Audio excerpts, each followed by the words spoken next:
instead of being a replica or a duplicate of someone, but to be their own, to be what God has them for, has put them on earth to be.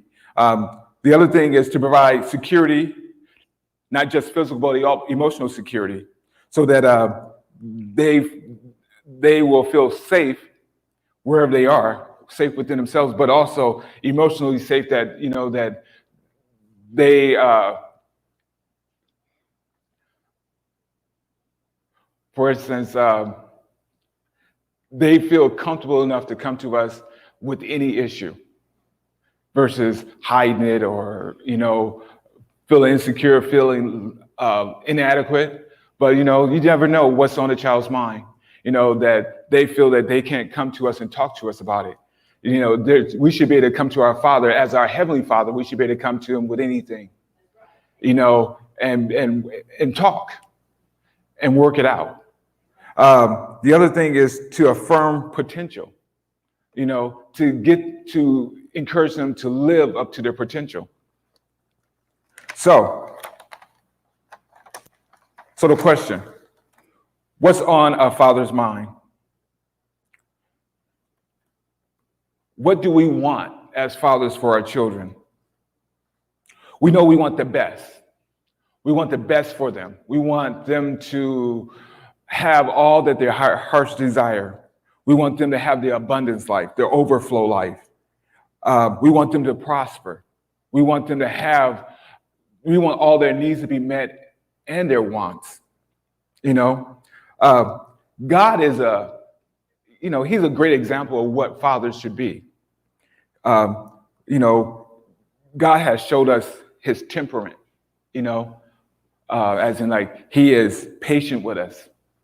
He shows us unconditional love.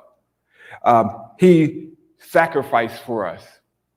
His kindness, His forgiving, His faithfulness, His honesty with us. And that's what we as fathers need to be for our children. So in Jeremiah 29:11, the Bible plainly tells us what's on God's mind. He said this: "For I know the thoughts that I think towards you, says the Lord, thoughts of peace and not of evil, to give you an expected end." God, He wants peace for us. He wants us to have peace. That means the absence of, what we're striving for, that we can be and have peace with whatever we are, whatever situation we're in, that we can be at peace with it. That God is not after us trying to, there's evil or bad situations that you might think that you're in, and you go, God, I'm being punished for this. No, it's not that He put evil on us. So let's get into the word real quick. Back to the prodigal son. Well, the prodigal son's father. Okay, let's look at verse 12 through 15. He said, the younger son, and the younger of them said unto his father, give me the portion of goods that falleth to me, and divided unto his living. In verse 13, and many days after, the younger son gathered all together, and he took his journey into a foreign country and wasted his substance. So, let me go read that a little farther. And he says, and when he had spent all, there arose a famine in the land, and he began to be in want. And when he had went and joined himself to a citizen of the country, and he had spent, and he sent him into the fields to feed swine. Let's talk about that. A father, he wants to be an influence to impart values on his son. Okay, so as you know that he decided that he was ready to go out on his own. He has an older brother. Older brother's at home. It's like, nah, not time for me to do that. But for some reason, the younger one decided maybe he was being influenced by someone else, his friends and everything like that. Maybe some other things were going on. But the thing is, the question is, the father, he wants to be the influencer to instill values in his son so that these type of decisions, when you're on your own, that you would make the right decision, that you're able to be on your own and still have the values that your parent has taught you, so that you can still make a living, that you can still survive. So as the father grows with or as the son grows up, the father is trying to influence, trying to put the right pieces around his children, his son in this case, to make sure that he has the right tools, that the right visions is before him. Deuteronomy 6 through the 7th verse. This is when the children of Israel was coming out of Egypt, and this is right after God had given them the 10 Commandments. I'm going to read it real quick. It says, this is God, I believe, talking. He says, "And these words which I command thee, this day shall be in thy heart." He's talking about the 10 Commandments. "And thou shalt teach them diligently unto thy children, and shalt talk to them when thou sittest in thy house, and when thou walkest by the way, and when thou liest down, and when thou rise up." So here is God is telling us how to, to teach our kids. It's a constant talk, constant value. He wants those values, the 10 Commandments in this case, to be in your everyday life. Throughout the day, you're talking about values, about what's right, what's wrong. And that's what he wants us to do for our own kids. So once again, not just spiritually so, but also naturally so, that we need to do that for our kids, that we need to teach them the ways of God. And one way of teaching them is by us also living that way, showing them that way. This is the way that God is what we need to be. The teaching of God, that the Bible is still a living map of how and what to do and what not to do. That we introduce our kids to God,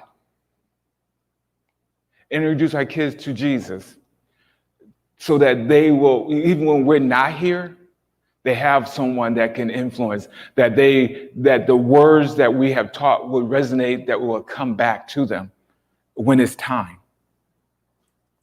But when we look at verse 11 through 14, we understand that the prodigal son, he had to learn the hard way. Not that the father didn't teach, but sometimes, as my dad would say, sometimes you got to get bought sense. You got to go through it in order to understand it. You have to feel it and everything.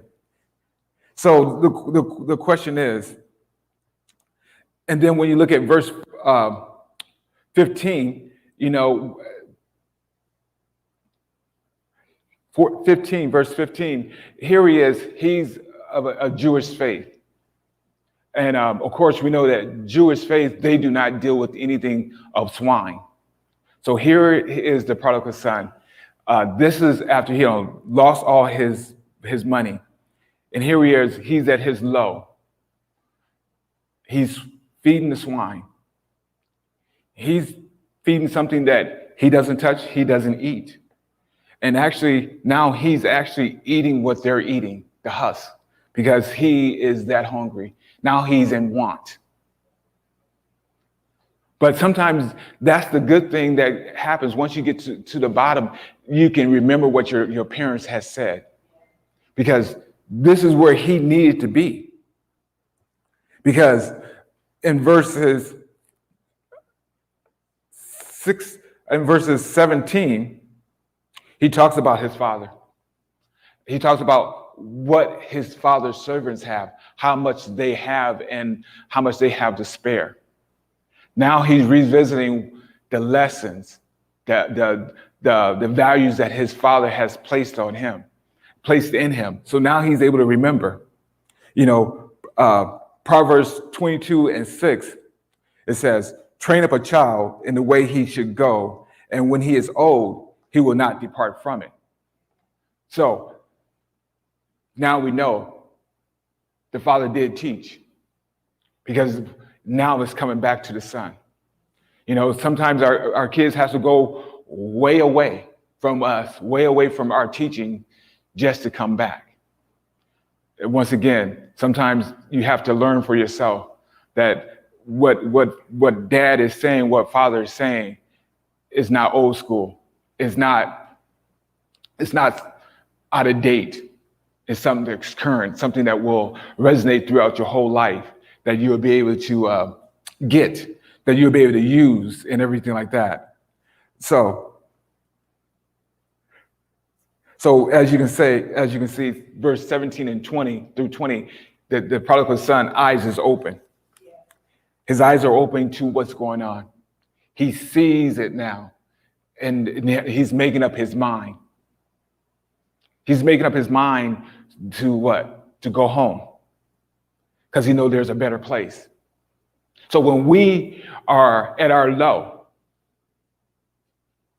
guess what? We can go home to the Father.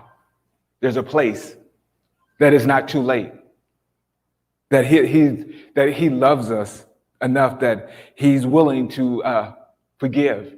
As I said earlier, one of the temperaments of a father: forgiveness, patience, love, unconditional love. Establishing that security, that emotional security, that physical security, the physical security that the prodigal son saw, that the fact that there was food security, that there's plenty of food. The emotional security is the fact that he can go to his father and say, Father, I have sinned before you and before heaven. And so that's that spiritual side, and that natural side, because that means the values that you have instilled in me, I have did the opposite. I have showed that I have no home training, that I'm not your son, that I did the opposite of what we stand for. So when we look at us as Christians, what is Jesus? What is Jesus? What is a Christian? And what should we be doing as Christians? We should love. God gave us the 10 Commandments, but he also gave us when Jesus came, he gave us the 2. Love God first, put God first. Put him first. And then he said, love thyself, love thy neighbor as thyself. Those are the 2 ones, because we know that you would not physically do physical harm to yourself if you're in your right mind. Your body naturally wants to survive. You naturally wants the best for yourself.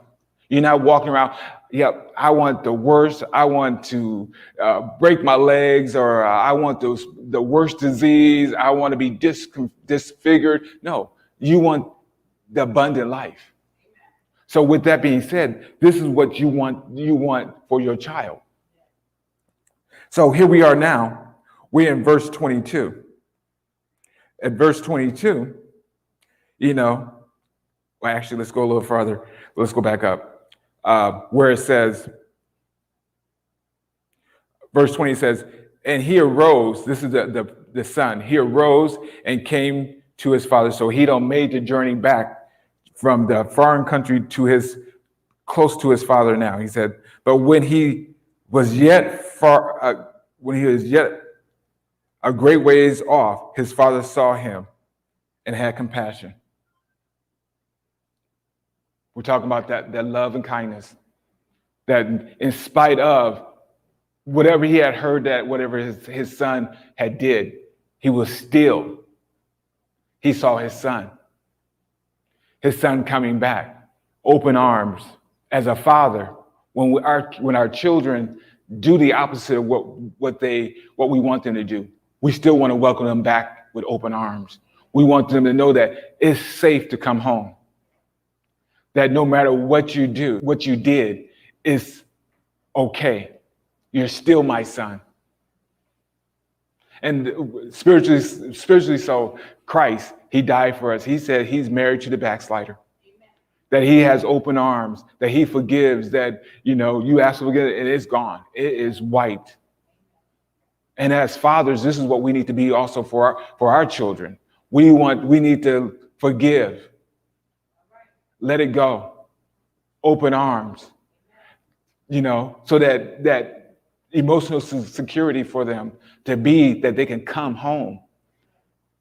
If they need to confess what they did, let them confess. I won't judge you. I love you.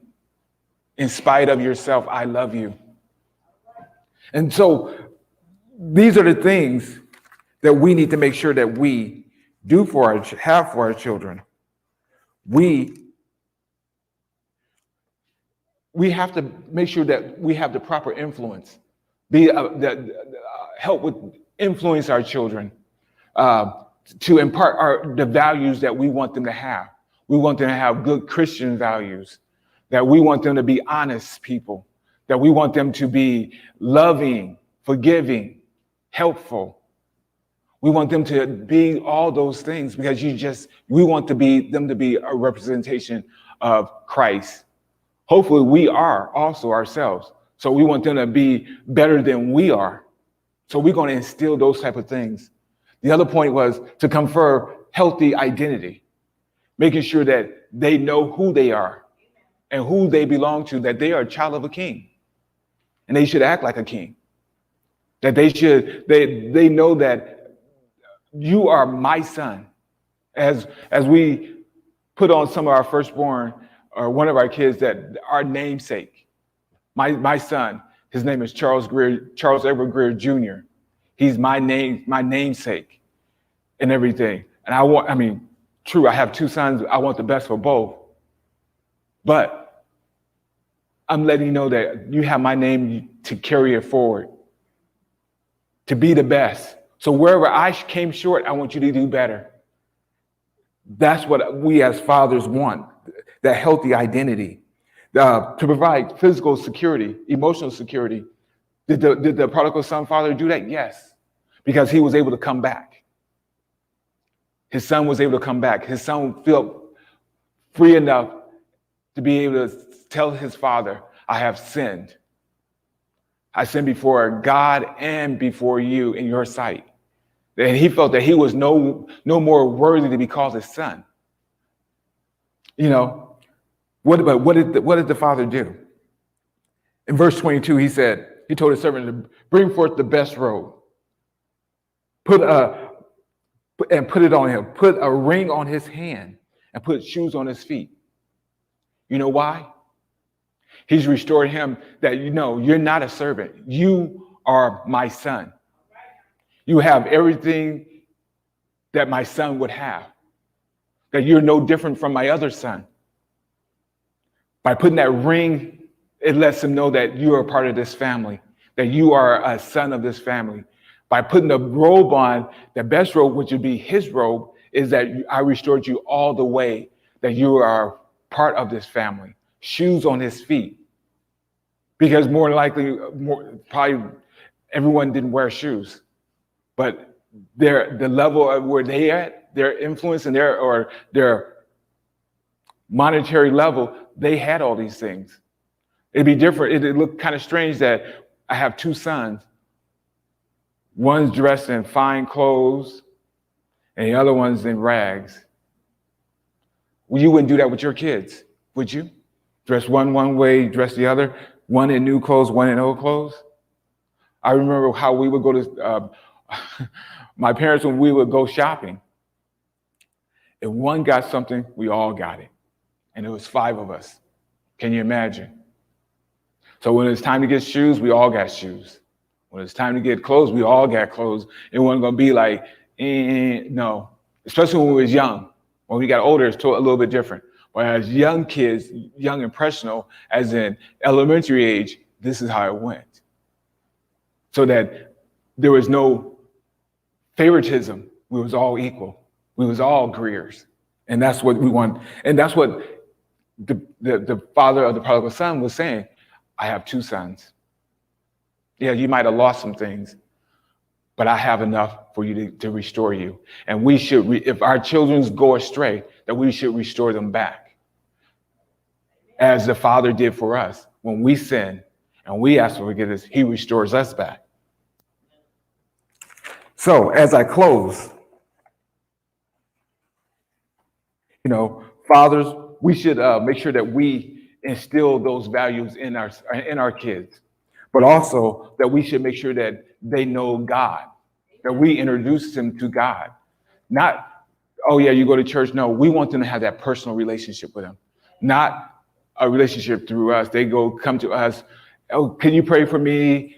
Because you talk to God. No, we want them to have their own relationship, their own conversation with God.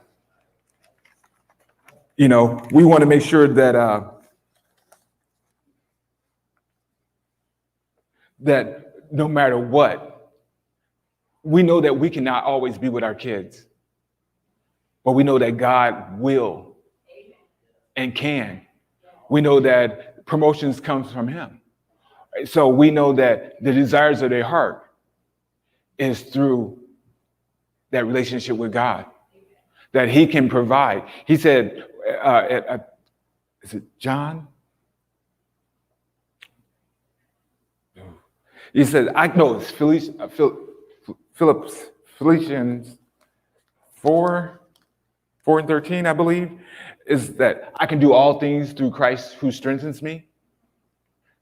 So that's the thing. We want them to know those verses so they know that they can, that it's already spoken. It's through him that all things are possible. That the desires that abundant living is through Jesus Christ. So, what is a father? As we know the traits of him: love, kindness, humble, forgiving, patient. Those are the temperaments of a father. So hopefully we as fathers are able to be that temperament for our kids so that they know that they can have that security, that physical and emotional security, that we can be, we can help guide or influence their values, that we also know that we can, the last point is that we can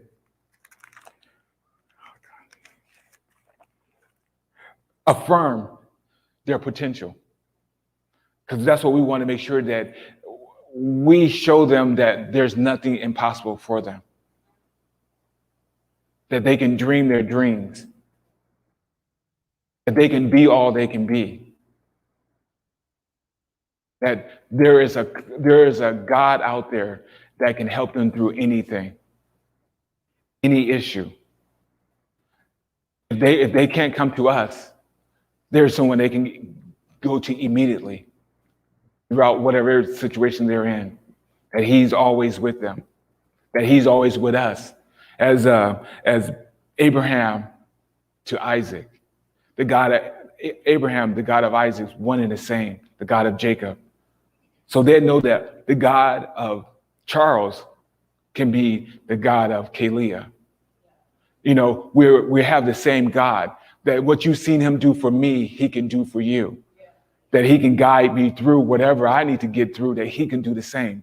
That we know that this God is an everlasting God, that he's all-knowing, that he's always there, that he doesn't change. And so that's what we want to make sure our children know, those values, so that they can survive, so they can make it to the next level, so they can become a father or a mother. Thank you.